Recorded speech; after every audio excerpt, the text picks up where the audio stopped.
Magandang araw mga idol. So for today's video mga idol ay mag-update tayo sa ating bagong tanim na siling labuyo mga idol. So ito po ay pangatlo na pagtatanim ng sili. At first time natin nagtanim ng sili sa taon na ito. So siling labuyo mga idol. So ngayon ay nagtatanim tayo sa buwan ng September kasi tinatansya natin na pag umabot ito ng tumama ito ng December mga idol sa magandang presyo, kaya September pa lamang ay tayo ay nagtatanim na. So September excuse me, September 11 ngayon ay sinimulan namin kahapon ang pagtatanim, kaya inulit natin ulit ngayon. So sa bandang hapon lang tayo nagtatanim mga idol kasi ang applicable niya na pagtatanim ay talagang mas maganda yung sa hapon kaysa umaga, kasi kapag umaga mga idol dadaanan ng matinding init ang ating tanim ay pwede siyang malanta sa init, kaya doon tayo nagsimula sa bandang hapon papunta sa hapon. So papakita ko sa inyo ay itsura ng ating tanim mga idol. Let's go. So ayan ang ating tanim mga idol, hindi pa masyadong makikita kasi napakaliit po, ay nakaano lang siya sa lupa yan. So ang ginawa po namin mga idol, ito po yung ating poste. So ang ginawa namin, pagitnaan namin yung poste, dito kami sa left and right, no? So diyan kami nagtanim. So ang distansya ng ating tinanim na labuyo mga idol is 1 roller, no? 1 roller yung ang distansya, pero ano lang yun, estimating lang yun. Minsan ay mayroon siyang lumampas talaga sa isang roller at mayroon din na masyado siyang hindi siya umabot ng isang roller. So ang estimating talaga is 1 roller ang ating tanim na labuyo. So ito po ay tiniray natin yung binhi na binili natin sa East West, kasi dati yung mga binili namin sa ibang klase ng sili like ng panigang, doon tayo nagbili sa ibang klase ng store, kaya nagkakaroon tayo ng conflict or mga problema sa pagtubo ng ating tanim. So ito po ay obserbaran natin kasi ito ay Swiss po, nabili natin yung binhi.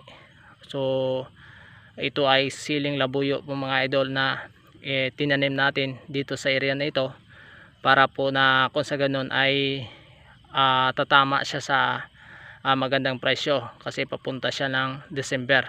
So ayun na po ang ating nasabi ko na po sa inyo ang distansya, at mayroon siyang espasyo, maliit lang din espasyo, mahigit isang roller lang din mga idol, isa't kalahati ganun.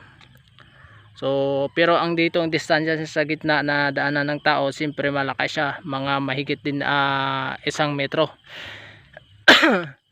So bilangin nating araw nito mga idol kung kailan tayo magsisimula sa pag bigay ng maintenance nito, kasi nagtanim tayo noong kahapon tayo nagsimula, September 10. So magsimula tayo ng maintenance nito after 1 week. So after 1 week ay magsimula na tayo sa pag maintenance, like sang spray o kaya pag-aabono. Yun na po ang gagawin natin dito.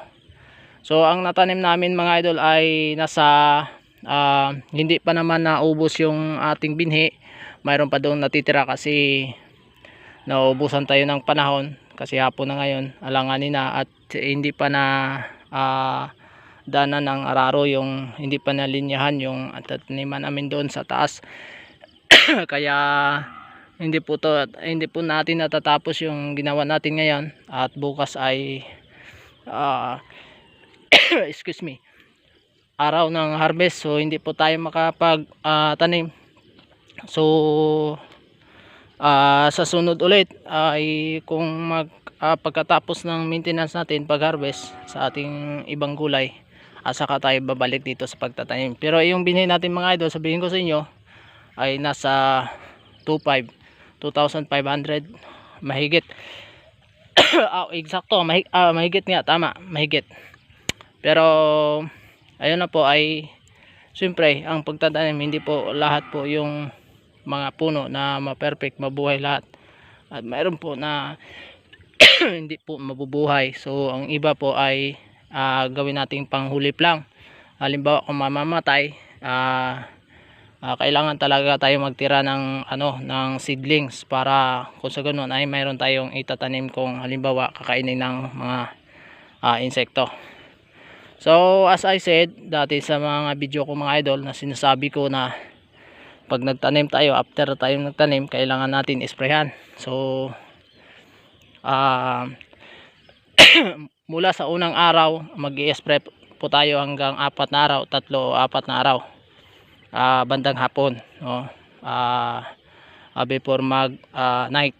So kailangan natin isprayhan ng Simbos lang po ang i-spray natin, para po sa ganun ay hindi po siya makakain ng langgam o ibang mga insekto ang ating tanim, kasi masyadong bata pa at marami pong mga peste sa lupa kasi hindi po matagal na po hindi na isprayhan.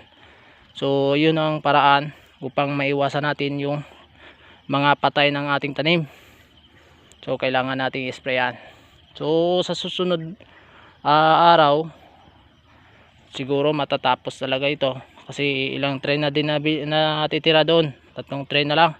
So iwan natin ang isang tray para po sa reservation natin sa ating panghulip, pangpuna dito.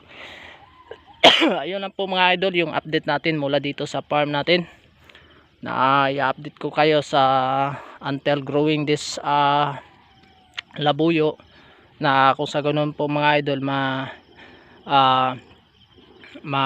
maging witness kayo kung paano ang growing ng ating kasi lahat ito ay ibabahagi ko sa inyo kung paano tayo makita natin kung maganda ba yung ginagawa natin or pag-maintain sa ating tanim. So para po na makakuha din kayo ng kaalaman o maka-observe kayo kung paano mag-alaga ng tanim.